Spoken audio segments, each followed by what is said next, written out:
Tastes fucking colorful, huh? It's fantastic. Isn't that good? Actually, it is pretty good. I don't know if they even sell sixers of it. You'd think they must. What's the brand? Prairie Artisan Ales.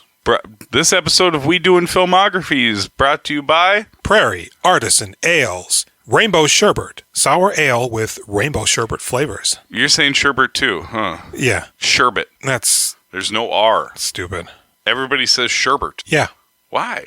I don't know. I used to say it too, but then once I realized that other R isn't in there. How long was Pretty Bird? 1 hour, 36 minutes, something like that. For some reason, the IMDb says it's 2 hours long. Oh, it's not. It's not. I'm like, wait, what?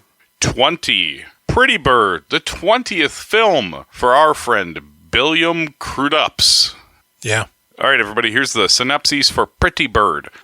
Curtis Prentice. What? We did an intro. Oh, shit. I'm Jason. And I'm Jules. And we doing filmographies. Aw, shucks, Barney, we're back. Curtis Prentice, Billy Crudup. So what are we doing this week? What are you doing? That other info's in there. I guess, if you want me to... This week we're covering Pretty Bird, the 20th film from William Crudup. Yeah, 2008. William Geither Crudup. Rated R. He's like knocking out like one movie a year for a little bit here. Did you notice that? Yeah, and it's interesting because he doesn't have huge parts, but he's in like pretty big movies, and then he's back to stuff like Pretty Bird. And dedication. Mm-hmm. It's interesting. Are things slowing down? Is his personal life popping? Right. Maybe he's acting on Broadway? Or maybe doing Watchmen is taking up a bunch of his time. Could be. Maybe he's just like dipping his toe in. He's like, Mission Impossible, you know. Okay. I didn't mention this at the time, but I always had a theory that Tom Cruise was supposed to be in the Prefontaine movie that he was in, because Tom Cruise is an incredible runner. And he's circling around it. You know, he produced it. His cousin's in it or whatever. So I thought, well, maybe Crudup was in MI3 because they tight. Are they? I don't know. Should we tweet him? Hey, that's up to you. Nobody responds. Curtis Prentice, Billy Crudup, an enthusiastic con man, ropes his gullible friend Kenny, David Hornsby, Rickety Cricket, to fund his dream of making a rocket belt. Curtis convinces lethargic rocket scientist Rick Honeycutt, Paul Giamatti, to build the belt. That is when Rick isn't moping around, hating everything, or inadvertently almost shooting his supportive wife, Tanya, Elizabeth Marvel. Things come to a head as Curtis is unable to secure financiers. Kenny's business goes bankrupt, and Rick, rightfully so, grows fearful that Curtis is out to screw them all. Kristen Wiig is also in this movie, but thankfully isn't as awkward or insufferably nebbish as she normally is. I feel like Elizabeth Marvel was just in something I was watching where she was like a hot older lady. Me too. And somebody was railing her, and I was like, don't fuck this up. She seems cool. Don't fuck this up. And I think they fucked it up. Yeah, well, Paul Giamatti was railing her in this. Yeah. It was really not good. Okay, about that. It was not good, right? No. The last 20% of it, I was like, I'm kind of getting into this a little bit. It seemed like he was hitting her hard, and she was like, yeah, okay, that one's good. Yeah. Her character is very weird in this movie. You know, she's supportive, but it also kind of feels like she's like mocking him sometimes. There's a coupon for the copy place on the table. Thought you might get a jump on your resumes. She has a job, right? Isn't she the breadwinner now? I suppose so, yeah. So that's just it. Does he not have a job? No. Because he keeps saying, like, the company and 20 years, but he was, like, fired or something. Yeah. We're led to believe, I think he was just let go. Probably, like, cursed at the wrong person or... Yeah, because he's just a horrible little man. He is a bad person. So going into this... Yeah, I knew nothing about it. I thought it was going to be incredibly bad based on never hearing of it and the cast. I assumed it was like bird watching. Yeah. The story was written by Zenny Baker? Zine? Do you think that's based off they're probably not the writer of that book that this is all... No, and they're just credited with the story. Okay. Oddly enough, the other more notable things that I just saw in a cursory search was that he's a Marvel editor, edited Ragnarok, some aspects of She-Hulk and WandaVision. And then, of course, Paul Schneider co-wrote it and then directed it. Wrote the screenplay. What's up, Schneid Dog? Yes, what's up? I didn't realize this guy did anything other than a few things that I saw him in. I like Paul Schneider quite a bit. I saw him in All the Real Girls. I think your hair looks great. It makes you look completely different. You think? Yeah. Where did it all go? Like that was one of his first few movies with Yeah. Zooey Deschanel. Right, and also Straight Men / Same Bed, which was a short Yeah. that he wrote and directed. Uh-huh. Don't know anything about I it. watched all of the Candle Cove. What was the name of the Sci-Fi Channel did a horror anthology based on Reddit. No Sleep stuff. Candle Cove was the first one. Oh, I really? liked it. I enjoyed that quite a bit. Cool. Yeah. So Schneider, I'm in your corner, brah. Yeah. So this movie, I gotta say, I liked it. It's know? I liked it too. I'm very confused about my feelings about what this movie is, how much I liked it. Go ahead, continue. Like at first I was like, oh no, not another one of these Billy performances where he's like, I don't know, borderline brain dead. Yeah, a little bit, but I felt like within the first few minutes you were like, okay, this is a real story that's not going to be full of dumb filler. Like, it felt like it had a point of view and a tone right away, where it was not going to be... Because, I mean, look at fucking dedication and trust the man. Right. Yeah, this movie, it has the benefit of like a quirky, semi-true backstory. Yeah, which I didn't really know about until after. I read that Paul Giamatti MTV article like immediately after the movie was over, and I was like, what? I think I like this movie more now. Well, I mean, in the beginning, there was text that said, although based on a true story or something, this is like a unique story or something. I don't know. But yeah, going in, I was like, I just do not think I'm going to like this. And I ended up liking it quite a bit. Quite a bit. Yeah, quite a bit. I thought it was very watchable, but okay. There were some elements that did really kind of wear on me a little bit, but thankfully, like Kristen Wiig's character, thankfully that didn't really go anywhere. That was interesting that they barely used her. My name is Mr. Kurt Prentice. I should warn you, I am not the type who is going to be easily charmed. I'd never presume. Sure you would. Just kidding. She's very cute in this. When they were making out on the porch, I was like, whoa. I think this at is one hot. point I was just staring at her bare legs. Yeah. And I was like, look at those legs. Yeah, when she was like, what did she say? Maybe you should leave. I'm starting to feel like I want to take my pants off. Oh my God, okay. Holy cow, I never thought about you like that, but good on you. So the basic idea here is Billy Crudup comes rolling into town. What is he driving, a Mirage? Not a car guy. So he comes rolling into town, goes up to a mattress store where Rickety Cricket owns and operates. Yeah, I got into a skirmish with the Stray Chocolate Lab. I won't go into details, but suffice to say, that dog is very paralyzed now. And Kristen Wiig is his, clerk? Yeah, she's not really a secretary, salesperson. Yeah, it's hard to tell because she doesn't really seem to sell anything either. No. She just sits at her desk. I was actually pretty horrified. I was like, oh man, he's going to like cold pitch these people on something. This is going to be ugly and sad. Because he's asking for the guy by the name. Is Kenny blah blah here? And what is it? He has a mantra he says in the car where he's like, oh, God, people laugh at your ideas, but like respect the stuff you make or your creation or something. People may doubt what you say, but they'll believe what you do. Sure enough, it turns out him and Rick are friends. Rickety. What the heck are you? Mister, I'm too busy to call my best friend. Stop it. Well, Hey. he didn't call me back. Friends is maybe a little bit too strong of a word. Yeah, are they not? It seems like they maybe knew each other in college or high school. But it sounded like Crudup never went to college. I thought that's right. So maybe he puts him on blast. Giamatti puts him on blast for not going to college. You think they grew up in that town together? I don't know. It's weird because he knows him, and it you get the impression right away that Kenny, whatever his feelings are, they're definitely stronger towards Crudup than Crudup's are towards him. Right. Crudup seeks him out because he's like somebody he knows from the past and maybe he can get some help. This guy is thrilled to see him and is like, man, I'll cut you a check right now for whatever. Let's do it. Yeah, somehow... Didn't they spend time? They used to try to invent things They together. made the... But yeah, so he basically somehow found out that Kenny's got a business and some money. A thriving furniture store. Mattresses. And yeah, he's got a warehouse space where, he's like, oh, I store stuff, but I got all this room. And he's like, this is perfect. Wasn't he? I think he's talking about getting the warehouse. He hasn't got it. Oh, yet. is that right? Yeah. Okay. So he goes, whatever you're doing, Bill, I'm in 100%, which You might want to think about that for a second. Man, yeah. I feel quite bad for old Rickety by the end of this thing. Yeah, real bad. And so he basically unveils his project, right? Yeah, the rocket belt. The rocket belt. Which has been around. There is a exposition video kind of thing in the beginning. And since this movie, they've created the jetpacks, right? Mm-hmm. Like, don't they have them where they feed off of water? So you can float around on a lake high up? Yeah.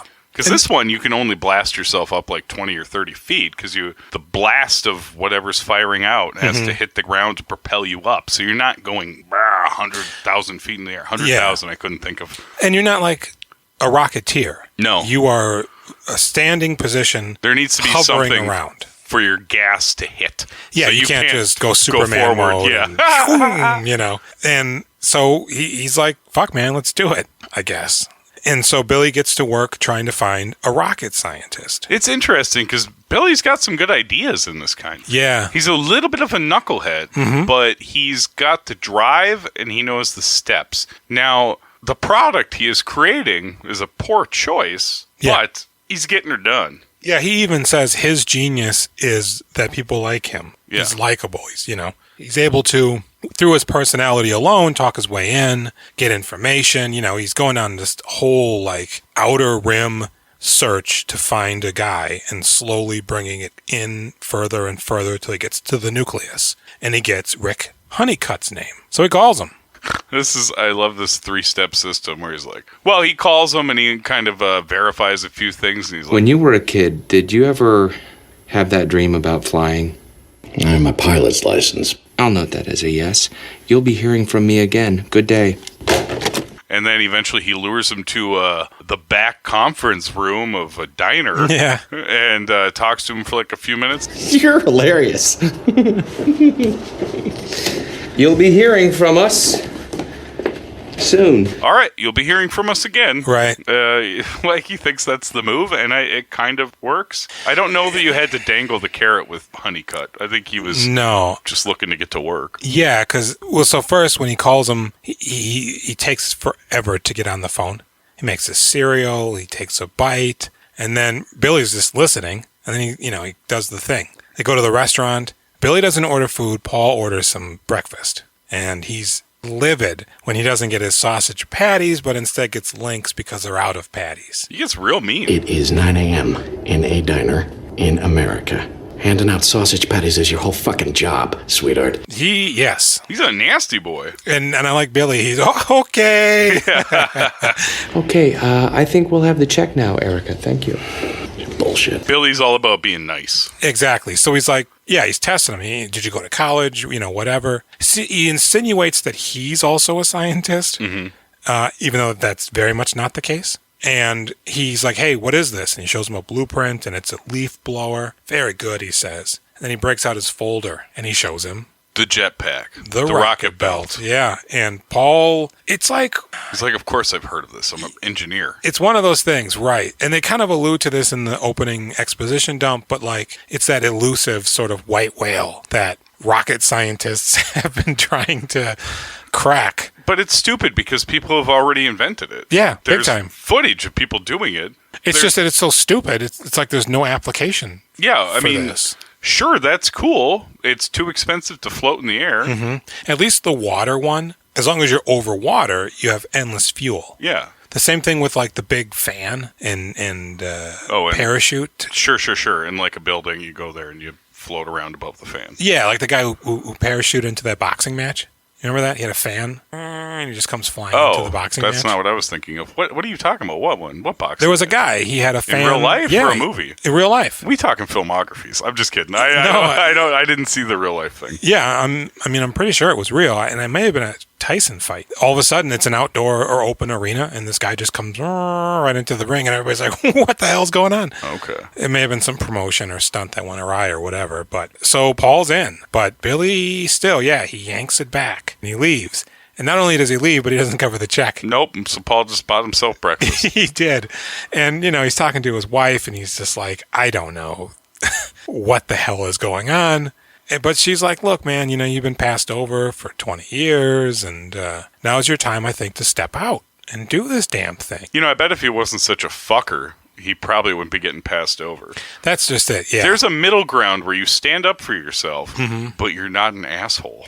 But yet, his neighbor parks his boat encroaching on his 2-car driveway, and he just allows it. I mean, he says, hey, move your boat, or don't be an asshole, or whatever, because the guy's about to tell a racist joke. Oh, hey, Rick. What's the difference between a black man and a large pizza? Asshole. But there... That was great, the way they set it up and didn't pay it off. Yeah, because I'm thinking, what is the difference? But he doesn't blow up at that guy, oddly enough. And that guy really needs it. So he goes, you know what, fuck it, I'm in. And they get to work. You know, it's like a code enforcement thing. You could call somebody, and they would make them move. You can't block the driveway. Absolutely. It's easily solvable. Yeah. And he seems like he has enough rage in him to deal with him if he comes for him. Right. And that guy seems like a fucking dork. No, yeah. man. This is his one power move in his life.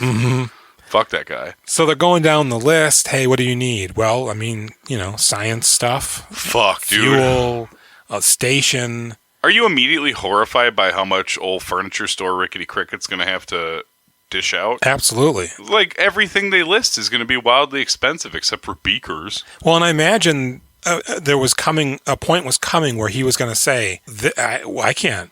This is so stupid. Afford this. This is so stupidly upsetting. And so I love that it's a true story because it's so stupidly upsetting. Like, you'd never believe somebody would go this far down the hole. You know, and I think in the wrong hands, maybe like a Jared Hess, this movie would have just been like that Kristen Wiig, Zach Galifianakis heist movie. Oh, Mastermind? Yeah, it's just like... I didn't even make it through. Oh, he's got a dumb haircut. That's stupid over there. What's happening? You know, it just piles on. Maybe I did watch that. Is Sudeikis in that too? I think so. I think I sat through that whole thing. I couldn't tell you a thing about it. And I think Sudeikis made me laugh once or twice, and that was all the laughter in the entire movie.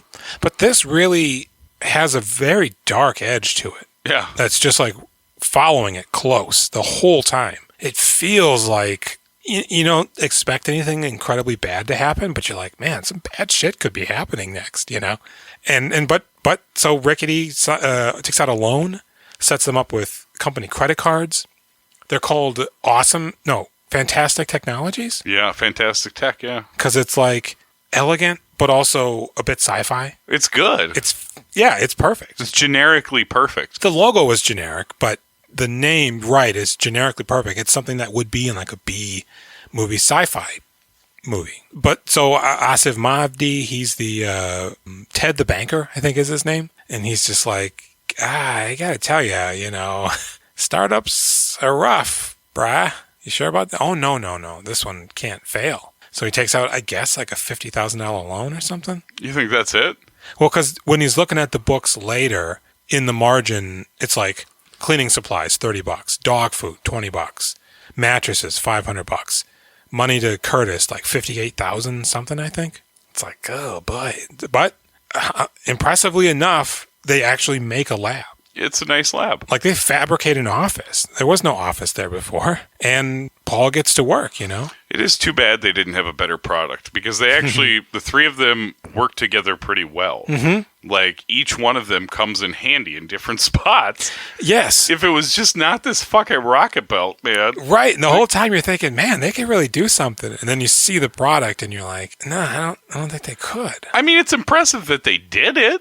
Sure. They got it done. That's the sort of thing that maybe that is your proof of concept to lenders, not because it's a viable product, but look what we did in the warehouse with $50,000. I'm horrible at analogies, but this is like making a really beautiful 3-tier cake made of dog shit. It's like, wow, you did it. That's awesome. Nobody wants this. Right, but at the same time, with the right investor, they could say, I can see where you were going with this.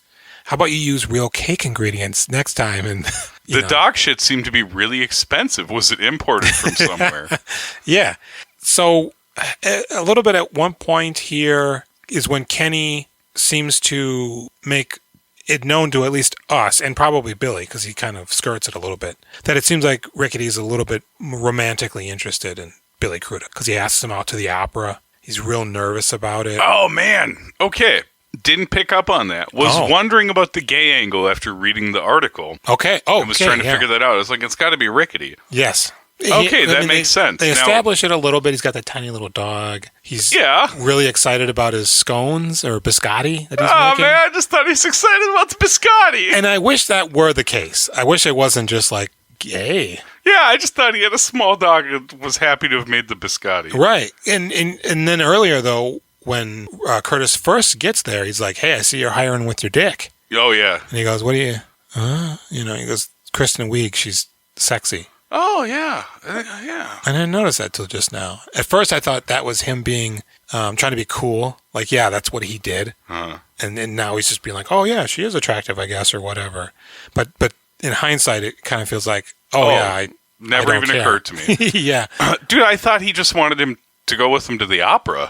He was their friends and he was trying to take him out to something cultural in a shitty small town. It's not even a shitty small town, but it seems like a smaller, like a Sioux Falls, South Dakota. Yeah, because it's got like a suburb where Giamatti lives and probably where the warehouse is or whatever. But it definitely, also has a town or city. I did not pick up on this gay subplot at all. Yeah.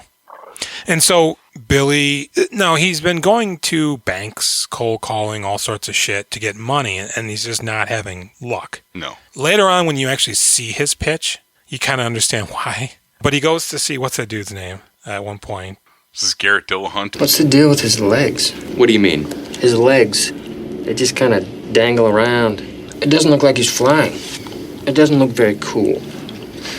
Could do something else with his legs? Can we retract them? Human legs don't retract. Oh, I got it. What if he does them like he's doing a judo kick? And he's like, yeah. Are y'all affiliated with NASA? And he goes, what do you mean by affiliated? That's pretty funny. I'm going to pass. What else you got? I love seeing that dude. So Billy's like, judo flip. Hey, Kristen Wiig, you want to go to the opera? Because he also was supposed to go meet. Well, Cricket's talking to him and inviting him, and then doesn't he turn to her and say, yeah, we should all three go sometime? Yes.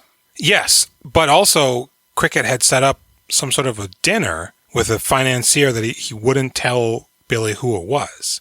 And so he goes, well, hey, why don't you come to dinner with me? And so they go to dinner, and it's a nice restaurant. And she has filet mignon. And Billy kind of seems a little peeved about that. And Homeboy comes in from, what are those shows?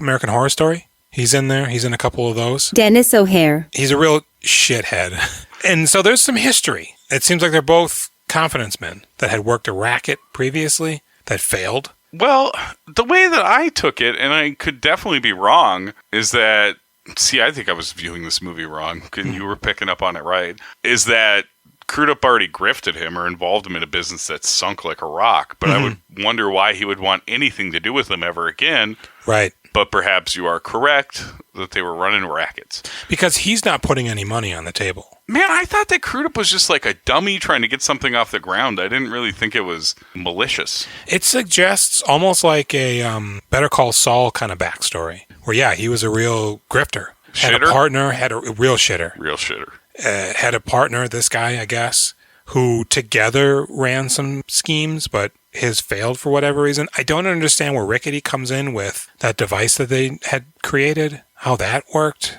But so the guy immediately starts hitting on Kristen Wiig, I guess assuming maybe she's a prostitute. Oh, I thought he wanted to take her away from him. It sort of seemed like he was going to go dirty real quick. And Billy's like, this is my, executive creative person or whatever. And he goes, and he ribs him a little bit. But he's like, I'm in. Let's do something. And so Billy drops Kristen off. She does divulge that she has a son.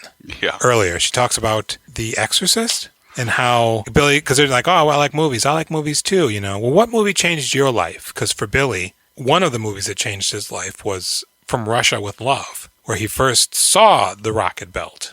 And she goes, The Exorcist. Because the woman always stands by her child. And the whole time, Billy has a real look of pain on his face. It's hard to tell where that's going to go. But it seems to suggest that he's disappointed that she has a child, and because he's probably not going to have sex with her that night. So it appears as if nothing comes from that. Because we don't ever see them together again, except later on when Rickety, and her are sitting at the desk. Boy, it sure does seem like she's going to be a character in this. Mm-hmm.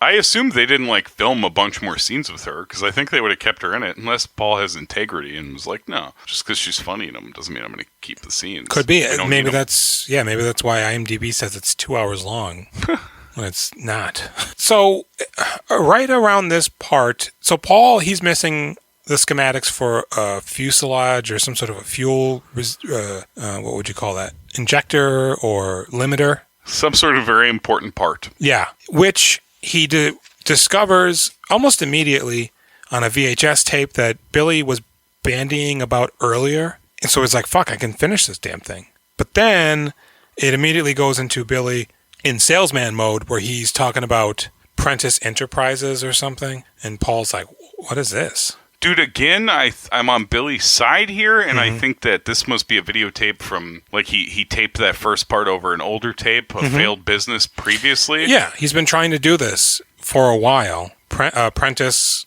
or whatever his last name is. But no, naturally. Paul's right? Boy, it's tough to say. Because Billy's reaction also seems like, you're wrong. He does seem awfully defensive, and he does try to reassign the blame or just blame paranoia. But either way, Paul's not a happy camper. And so he goes to Billy's house and calls him out on it. And they get into a big brouhaha out front. Billy rents an apartment. Somehow his credit passes and he gets the place, I guess. And this is where you see the vulnerability and not necessarily the specific motivator behind Billy's actions, but that being seen as stupid is definitely not good for him. I really like his whiny anger in this scene. I really get a kick out of that version of Billy, which I don't feel like we see that often. It's like in Jesus' Son, and I guess maybe in Trust the Man a little bit. Yeah, sweaty, a little crazy-eyed. He's in a robe. He's got a sweat patch in the back. Unhinged and maniacal, but it's raw. It's good. Maybe I don't know all the science stuff. Maybe I didn't go to a very good college. Hey, Curtis! Wake up, man! You didn't go to any fucking college! Of course I didn't, because what I've got, you can't teach! Basically, he's like, look, man, we'll finish this thing. Just don't call me stupid in front of other people. Don't make me look stupid. It all falls apart if you do that. The money's going to be pulled if Kenny thinks I'm an idiot. Kenny is not going to... He takes out another loan at one point. And you see the clearance and liquidation signs behind him, like halfway through the movie. Yeah.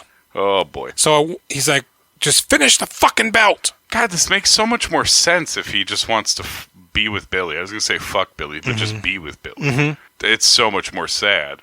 Yeah. Because I was just like, man, this guy's stupid. That's too bad. Yeah, Nope, it's something else. He's effectively Rickety Crickets in this. Poor Rickety Cricket. So he says, finish the fucking belt. And he goes, I finished it an hour ago. He's in total Batman mode in this movie. He's such a psycho. He's just always like stomping and swearing and growling. This is one of my gripes. I like the performance, but it also sort of feels like John Goodman out of The Big Lebowski. Just like this. He's not militaristic, but he's got his aviator glasses and his buzz cut. Dude, his fucking his dad golf shirts from the late 90s. Yeah. Like that looks like something my dad would have worn. Yeah. Fucking crazy looking. So he has an interesting fact. This movie takes place in 2007. Oh, really? Yeah. Okay. And I know that for two reasons. One, he has a book next to his bed. Billy does at one point. That's like a Something for Dummies book, but it's the 2007 edition. And also, on the news at one point, you hear a news person say, The Matrix is #1 at the movie theaters here in 2007. Yeah. Tax day this year falls on a Sunday, so you get an extra day. And you remember this from 2007? Well, I looked it up because 2008, April 15th, is a Tuesday. However, which would have made 2007's April 15th on a Monday. But 2008 was a leap year. So February of that year, they had an extra day, which pushed the 15th 2 days ahead. So 2007, April 15th was Sunday. 2008, April 15th was a Tuesday. I wonder when the events of this movie is based on took place. Gosh dang it, I thought you were going to read that article and be so excited and come in here with lots of hotness. I thought about it. It did dawn on me again earlier today because I was going to track down, if I could, the story that it's based on. I'm sure there's like... I think there's a book. News articles, at least. No, I don't want to read a whole book, But, no. News articles or something probably was like, check out this quirky story from New England or whatever. But, so Paul's getting a little cautious. Two guys come into the shop with that guy, I forget his name. The guy that looks like Toby Huss. He's from bag. American Horror Story. Yeah. He's got that melted face in that one season. And he's like, Paul's like, what the fuck? Who is this? Because he's been sleeping at the warehouse. Which is so weird because he's got that wife. But he's so aggressive with these people. Yeah. And again, I'm thinking he's chasing off the money. Yeah. But no, that's probably not what's happening. I mean, honestly, it's hard to say. I just feel like an adult when I watch these movies sometimes. It's more than likely that dude roped in these idiots to get their money. I don't think he is working with Billy to try to steal it or anything, because they really could take it at any point, to be honest. But, yeah, Paul gets out a fire extinguisher and he pushes them all out. Get out of here! Fuck off! And then he goes down to the mattress store with the fire extinguisher still. It's a real phone-in-the-hand moment from Punch Drunk Love. Yeah. Now get the fuck out of here, pervert! Didn't I warn you? That's that. What the hell? Kenny, this guy's trying to screw both of us. He's got guys coming in, he's changing the name of the company. He painted the tanks. And Rickety goes, well, actually, he did consult me on that. He did. Rickety picked out the red. I picked the colors, which you can, judging by the way Billy reacts, like, it seems like he planted that kernel in Kenny's mind, that he had a part in it, in the event that Rick comes to this point. Good God. You think he's able to be that far ahead on things? I mean, it sort of seems like... He's crafty, though. It sort of seems like as soon as Kenny's like, well, actually, he did consult me on that, Billy's like, you're just freaking out, man, And it gives Kenny that sense that he is a part of this more than Rick, so he's going to side with Billy. And the red tank looks good, the sticker. It did. I was worried that there would be some sort of a issue with painting a tank. Or putting like a patch on it, like it causes like a heat buildup or something. Something. Yeah, I wondered that too. It insulates it more than it could be, so when it gets cold, it doesn't have anywhere to dissipate the, whatever. But no, he's just pissed because he didn't get the weigh in on the color. Remember when Giamatti was so mean to the guy that uses the rocket suit to do the test yes. run? It's just like, fuck you, do your job, you're an idiot. Well, he goes, this is how you run the belt. And he goes, I've driven plenty of these, which I thought was kind of weird. And he goes, you haven't driven my fucking belt. The guy's like, okay, mister. It's like 16. So Paul Giamatti throws the fire extinguisher through the window, gets the fuck out of there. And they're like, whoa, this guy's unhinged, man. And that's when he goes home and he's getting his gun. And his wife is just like, honey, don't get nuts. And he's like, thrusting with it, just gesticulating with it. I'm going to show them what's what. And I thought he killed her. I absolutely thought he killed her. Because it goes off. She hits the ground. She disappears from frame. Inches angled away from her head. Yeah, boom. And I thought, this is that dark I was waiting for. Lights out, baby. Out. And no, she's not dead. And it's a really weird scene because then he goes, dear, have I made you deaf? And she's just like, Do you think she leaves him over this? We don't see her really again, I don't think. I think you'd probably leave him. There's a bullet in their microwave, though. Could have went through the wall and killed the kid next door. I was thinking about them. We're watching The Watchmen and they're unloading that Gatling gun at the water tower. Yeah. What the fuck, guys? Where do you think those bullets are going? All over the city. No shit. You know what I thought while watching this, and this is probably really stupid? I would have liked to have seen Keith in the Paul Giamatti role. Keith Gordon? Yeah. It seems like the kind of thing that would have really taken advantage of what I don't think anybody ever tried to really take advantage of after Christine. They always try to make him affable, and I think that just real seething undertone of like distrust. That would have been really cool. Would have been interesting. Well, I like that idea. Would have been interesting. There was a part earlier in the movie where he's talking to his wife and he's asking her, aren't you worried about something? She goes, honey, all I'm worried about is 8 down. Oh, she's doing crosswords. Yeah. I also thought Crudup was in full-on Jack Black mode in some of this movie. They are very similar in appearance in the right light. And when he gets really high-pitched and manic, it feels like a Jack Black kind of thing. And then seeing them together in Jesus the Son, I'm like, man, these guys should have played brothers in a movie at some point. Your face is dark. I can't see what you're saying. Georgie? What are you saying, man? I can't see. What's going on, Georgie? His face is dark. So he goes to the warehouse, and the rocket belt's gone. Where the fuck's the rocket belt? He says, to no one in particular. And he calls Billy, and he's fucking, where's my shit? And Billy's like, I don't know, man, whatever, get out of the way. I gotta go talk to some business people. Well, isn't Billy there? And he's like, take the day off, man. Oh, that's right. And Billy leaves, and he's like, I'm not taking the fucking day off. Because he's Don't tell me boxing what stuff to do. up, and Then he goes in, and the rocket belt's gone. where is it? And Billy just kind of like, move your arm, I gotta leave. And I think that's when we see him do the boardroom thing, and they're just like... All right, Curtis, you have an entertaining presentation, but we're going to need a little more science than that. To back this up, which I don't understand why he doesn't have. Oh, if Giamatti wasn't such a lunatic, maybe he could go with him. Because they did test it at this point, right? Yeah. Which, I gotta tell you, was a really great sequence. Yeah, it's exciting. First off, Billy's wearing his white tuxedo, like Sean Connery. He looks like a total idiot. Rickety's manning the camera, and Paul is kind of giving the instructions. And yeah, this 16-year-old kid, he's got like a flight suit on of some sort, and like a weird helmet, like he's in Logan's Run or something. And they do the countdown, prep it up, and he goes, don't go full throttle. Don't go full throttle on this one. My belt ain't like other belts. Which leads me to wonder, like, yeah, then there are other belts? Yeah, there's videos of the If other this belts. kid's driven them. Everybody else has decided they're not cost effective. Yeah. They accomplish it, and they're like, well, we can't do anything with this, so let's move on. Well, how many jetpacks, though, do you think this kid... Oh, this kid specifically? Yeah, I think that was maybe a joke. Maybe a joke. I feel like there's 2 or 3 previous jetpacks across the world total. So he takes off, and it's monumentous. It feels like a Wes Anderson-ish shot, maybe. You know, you're looking up the hill at them because they're on like a ski slope, but it's just grass.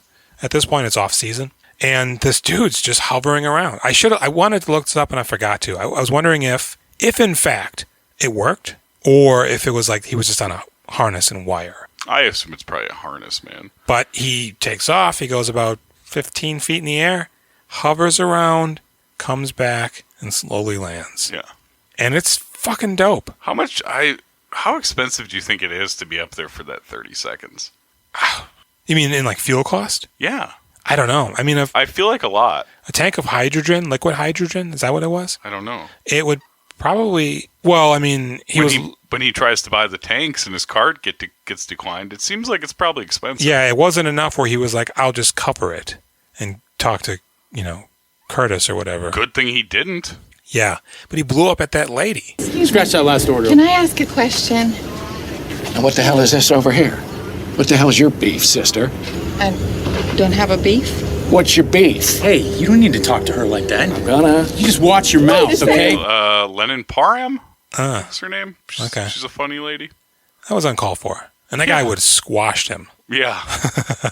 So it's a glorious flight. So it works. It's just for some reason he's not toting that when he's meeting business investors. And it's getting a little hairy now. Billy will not tell Paul where the goddamn rocket belt is. Kenny's not too worried about it. At first, he goes to Paul like, hey, man, we got to get on the same page. And Paul's like, yes, he is ruining you. And he's trying to steal the belt from us. Like, you and I need to get together on this. He's right.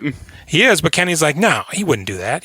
I'm his best friend. And so he goes to meet him. Billy gets psychotic, rips his shirt, looking for a wire. Yeah.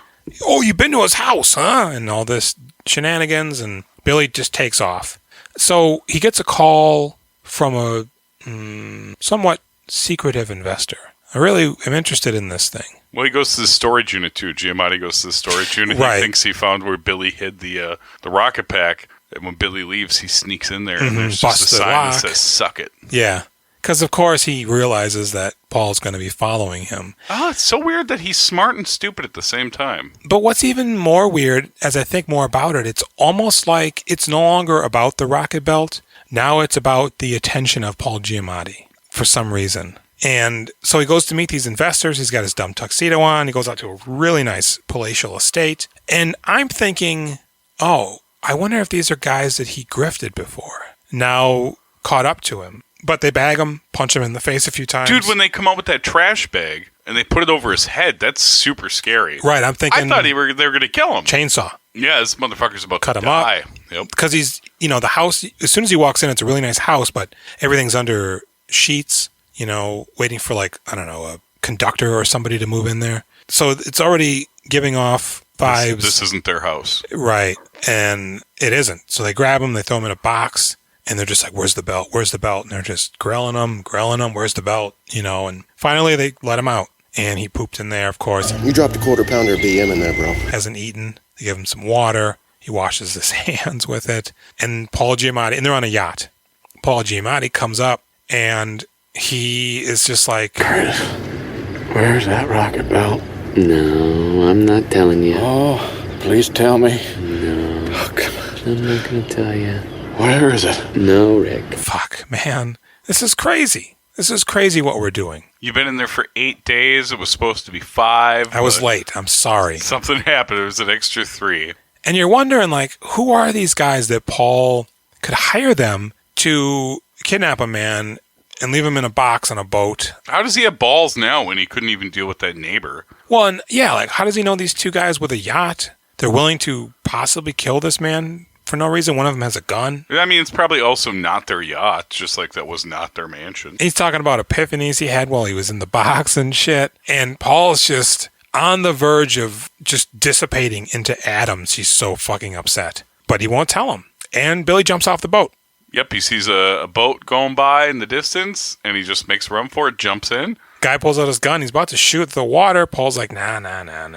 And you don't see Billy, but did he sink? Mm-hmm. And then you see him come up on the beach, and you're like, oh, this is the scene from the beginning. I forgot about it. Right, the beginning, it's just a beach. He comes out of the water in his dirty tux. Inception stole that scene from this movie. It did.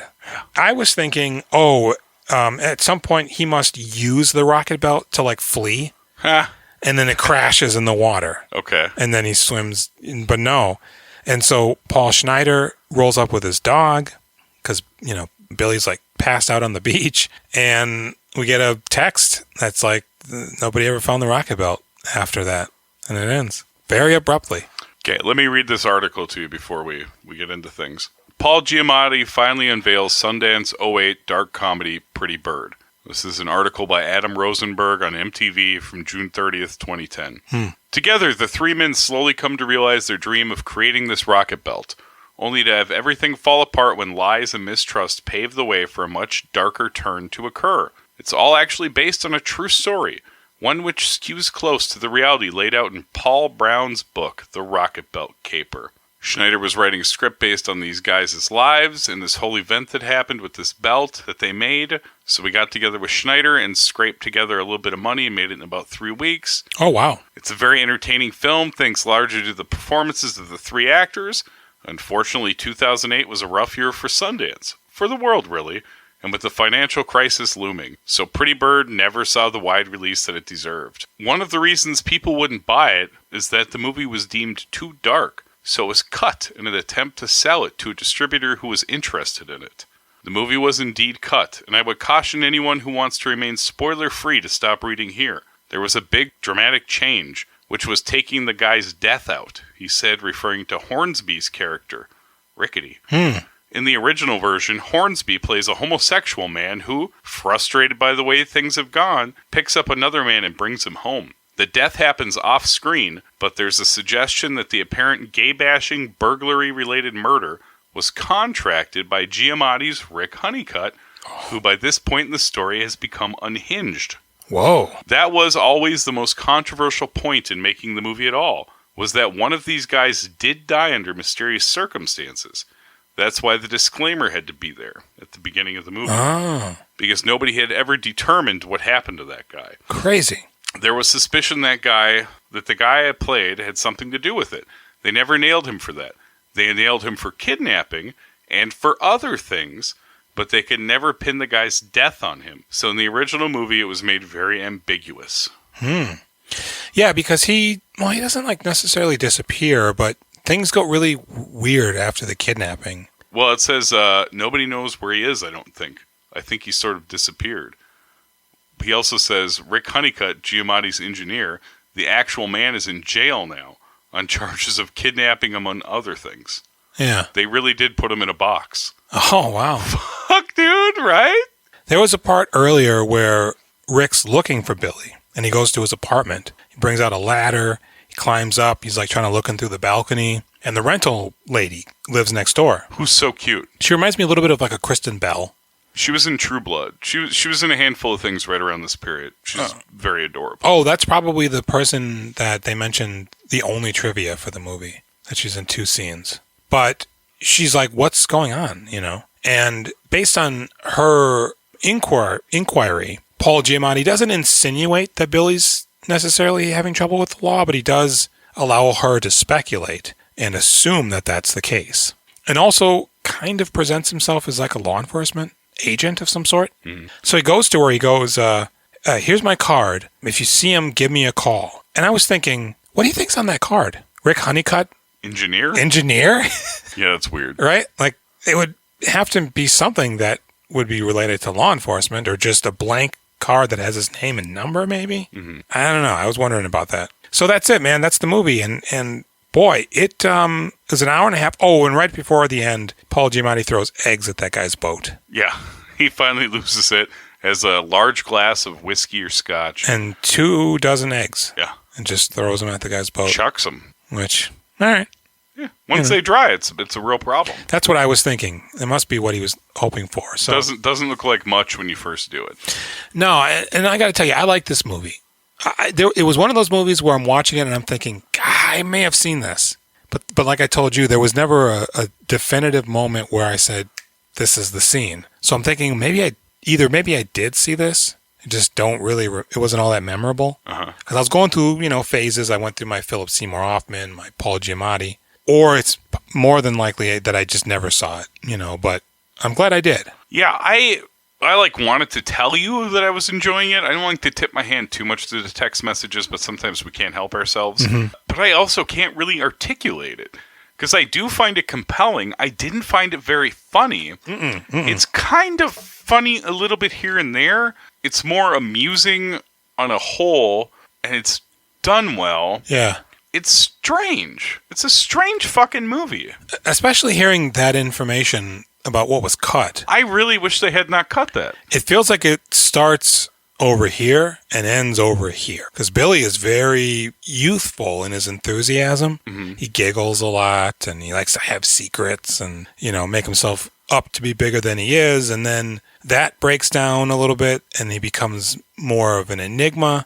Whereas Paul Giamatti, just really starts as a shitter, but really starts to establish his character as like dangerous, a questionable individual. Right. Yeah. Like, where is this that there are guys like this and that he just can contact them? Maybe it was his wife's brother or something. Who knows? How did you like Rickety Cricket in this? I thought he was great. Yeah. He wasn't, he was very natural. At first I was like, oh man, it's poor Cricket. This is Cricket before all the bad things happened to him, which is true. Mm-hmm. But yeah, the performance is nice. I like him as an actor. Yeah. I feel bad for him that he's Rickety Cricket forever, but... Yeah. If people don't know what we're talking about, they're probably like, why do they keep calling him Rickety Cricket? Right. They can figure it out. Absolutely. I mean, that's not a name you can't Google. But yeah, there were a few moments where I'm like, oh, he's just Rickety here. But there were some really genuinely good moments. He looked really hurt when Billy invited first Kristen Wiig to join them at the opera and then asked her to go to dinner with him. Mm-hmm. He's just in the background, but boy, he looks like a drug addict when he's going for that second loan. And Asif Mavdi's like, is it Mavdi? Asif Manvi? Manvi. He goes, dude, you're already losing like money. Your business is like done. What do you? Oh, no, man, I just need another hit, baby, And he looks so sad when Billy roughs him up at the end. He does. For the wire. Right. And then turns it around on him and is like, this is why we can't be in business together, and leaves. Yeah, man. Man, it's so weird that Schneider did this and like pretty much only this. I want to look up dude's name. Anna Camp. Is that hot lady? Paul Schneider. What is he credited as? Oh, probably just Guy on Beach. No. He's got a whole name. It's Otto something. Otto Piatomi. Oh, pretty close. Otto Piatomi. I wonder if that's some guy he knows. It's weird, right? It is weird. What are we talking about scores here? Because this might be a little difficult. I thought about this quite a bit, actually. I would give the movie a 6. Okay. After talking, I might give it a 6.5, but I'm going to say 6. Yeah. I was going to say a 7. That feels a little high. I was going to go with a 6.5. Okay, that's good. I think it's better than it is bad. Yeah. A lot of the time. But there's some parts in there where it's just kind of like, It's one of the few where I've kind of wanted to rewatch it, though. Mm-hmm. That's true. It's almost none of them do I want to do that. How do you feel about old BC? Again, I thought at first, I was like, nah, not another one of these, man-child cunt movies, but... I was really worried because it was another movie directed by an actor. Yeah, you had mentioned that. We just fucking did that. Yeah, you had mentioned that. And honestly, I think he nails it. I think this is the kind of leading man role that I liked seeing him in. It's a genuine vulnerability. I thought there was a manufactured vulnerability and dedication, especially when he's doing I pick my nose and I'm wearing a helmet. Masturbate with a jar of peanut butter or something. Right? I don't think that was in dedication. You might want to watch that one again. Okay. Just to double check. But so, man, I'm going to give him an 8. Oh, wow. I mean, I'm going to give him a 7, but okay. I think your 8's really valid. Yeah. When he's high-pitched and whiny, I just think of, my name's not Fuckhead. You're the one that got everybody started calling me Fuckhead. Yes.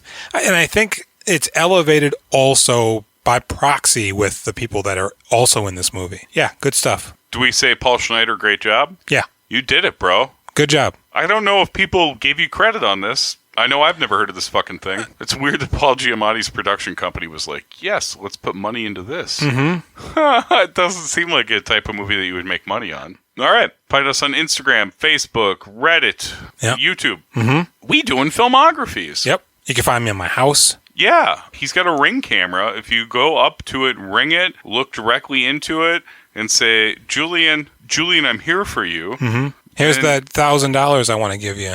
Oh. That's nice. Then that is a requisite. You'll let them in? Mm-hmm. That's nice. You can call our phone number. Yep. We got a voicemail. Yeah. 763-634-1897. We're also part of the Now Playing Network. That's right. Go ahead and check out nowplayingnetwork.net. They got lots of shows. They do. They got music shows, movie shows. People are hosting them. It's good stuff. Yeah. Good stuff. All right. Well, I've been Jason. I've been Jules. And we did filmographies. That's good. It's great when we fuck it up. Yeah. I like it. Bye.